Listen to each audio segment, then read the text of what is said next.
Assalamualaikum warahmatullahi wabarakatuh. Halo teman-teman semuanya, salam dari Banjarmasin. Semoga kalian yang nonton video ini masih dan selalu dalam keadaan sehat walafiat. Puji syukur kehadirat Allah Subhanahu wa Ta'ala, yang mana alhamdulillah berkatnya lah saya mampu menyelesaikan tugas terakhir dalam mata kuliah Nahwu dan Saraf pada hari ini. Agenda hari ini yaitu analisis dan praktek Nahwu Saraf. Yang pertama, memberikan harokat. Yang kedua, menerjemahkan. Ketiga, menganalisis. Dan yang terakhir, membuat kalimat. Oke, langsung saja kita masuk dalam pembahasan kita kali ini. Tapi sebelum itu, perkenalkan nama saya Muhammad Ihsan dari UPBJG Banjarmasin. Asik musik.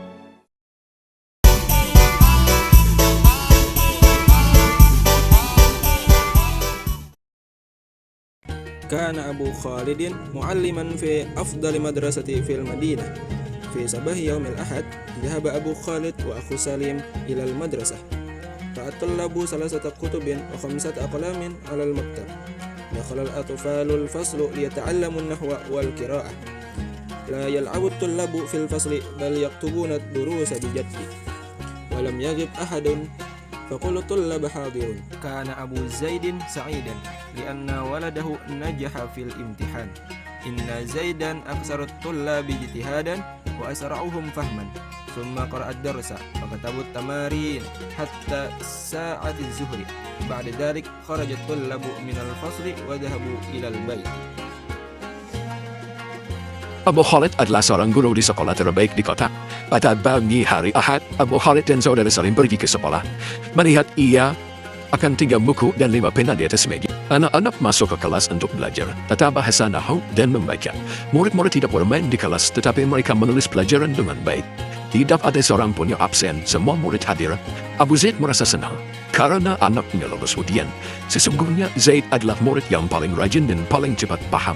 Kemudian mereka membaca pelajaran dan menulis latihan hingga waktu zuhur. Setelah itu, para murid keluar dari kelas dan pergi pulang ke rumah. Nah, sekarang kita masuk ke bagian yang agak serius, yaitu analisis unsur nahwu dalam teks. Bayangkan ini seperti kita sedang main detektif bahasa. Di sini kita cari berbagai bahasa yang bikin kalimat jadi padu dan paham, mulai dari jumlah ismiyah sampai huruf jazm dan huruf ataf. Pada din mu'alliman, ya artinya bukan itu guru, ini contoh jumlah ismiyah. Lalu ada juga zahaba Abu Khalidin, ini jumlah fi'liyah yang menunjukkan peksi. Ada juga al-atfalu, ya artinya anak-anak, itu disebut jamak. Jadi banyak, bukan hanya satu. Dan jangan lupa ada huruf-huruf kecil yang baik seperti hero di belakang bayar. Contohnya huruf nasab yang menentukan objek supaya paham. Huruf jazam yang bikin kalimat negatif. Sampai huruf atop yang fungsinya nyambung-nyambung kayak lem bahasa Arab. Ujungnya ada juga angkaran kata sifat pembanding yang bikin kalimat makin hidup. Jadi bukan cuma sekedar kata, tapi satu paket utuh yang bikin komunikasi lancar. Kalau sudah ngerti, seriusan deh. No, itu beda banget sama belajar biasa. Kepada para mahasiswa yang terhormat, di slide ini kita diminta untuk membuat kalimat dari unsur-unsur nahwu yang kita pelajari. Dari jumlah ismiyah dengan isim tabdil, fi'aliyah dengan huruf jazam, zarab yaman, asma'ul hamsah, sampai adat dan ma'adud pun. Kita diminta untuk membuat kalimat. Sebelum penutup, jadi intinya tugas ini ngajarin kita menggabungkan kemampuan baca, tulis, dan juga analisa tata bahasa Arab yang penting banget supaya nggak salah ngomong atau salah nangkep makna.